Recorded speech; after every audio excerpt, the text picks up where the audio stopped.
Now I'll create a summary task and I'll name it ground floor. The first thing that we do for the ground floor is we do the reinforcement work for the columns. Reinforcement work for columns. Okay.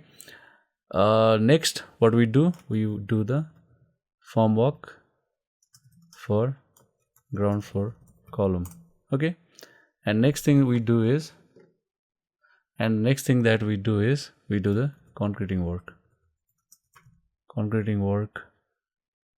Let's say I'll not say concreting work, I'll concreting of ground floor columns. Let's not type ground floor, I'll just write columns. After that, you do the form walk of beam plus slab, and after that we do reinforcement of beam plus slab. Okay, it's slab, not salb.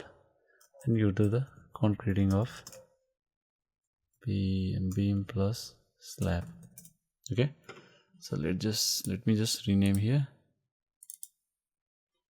It's beam plus slab slab, right? Okay, so all these walks over here, they should be indented. Then I'll just indent them inside the ground floor. Okay, they are already indented inside the foundation. You can see these fall in the same line, so I have to outdent the ground floor because ground floor and the foundation work, they are on the same level, right? So I'll just click here, and after that I'll click on this outdent button over here. Then ground floor is my summary task, and so reinforcement work for the columns, it normally takes around 7 days. So for the columns it doesn't take that long, and form works for the column, it also doesn't take much. So I'll just take for all the columns, normally it takes 3 days. So concreting work also, it doesn't take much, so I'll take 3 days.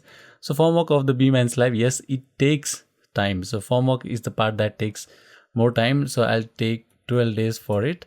And beam, reinforcement of the beam, it does take time, and I'll take 6 days for the beam and the slab. So I'll say it's 4 days for the beam and 2 days for the slab. So slab is easier, beam is a bit difficult. So 4 days for the beam and 2 days for the slab, or you can take 5 days for the beam and 2 days for the slab, so it can be 7 days.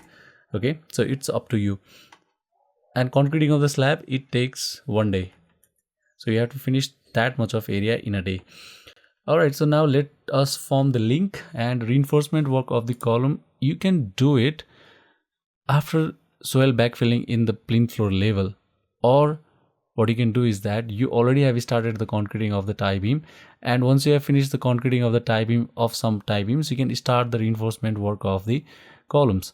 Okay, so concreting of the tie beam, it's 5 days, it's 7 days. So I'll take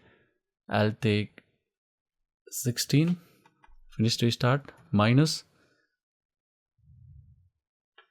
3 days. Okay, now we have formed the relationship between this concreting of the tie beam and the reinforcement of the columns. So over here you can see that this task is now related to this one as well as this one. All right, okay, so form work for the ground floor columns, and this must be completed one day after the reinforcement work is completed. Then what you do is you just put 20 finish to start minus so it's 7, and I'll say minus 2 days. Okay, and this is how it happens. And after that, concreting of the columns, you start, so it takes 3 days. That is why 21 fs minus again 2 days. Today the form work is completed, tomorrow the concreting is completed of all the columns. So this is how the relationship has been defined. Okay, then the form work of the beam and slab, so it takes a lot of time. So concreting of the column starts on 7th day of October. Okay, which means that, so today on the 7th day you have done the concreting of the columns. Tomorrow you will remove the formwork, and day after tomorrow you can start the formworks for the slab. So that is 7, 8 and 9th you can start. So if you have to form the relationship, then how will you do it? So it's 22 finish to start minus 1 day. If you do, then it will start on 9th. Okay,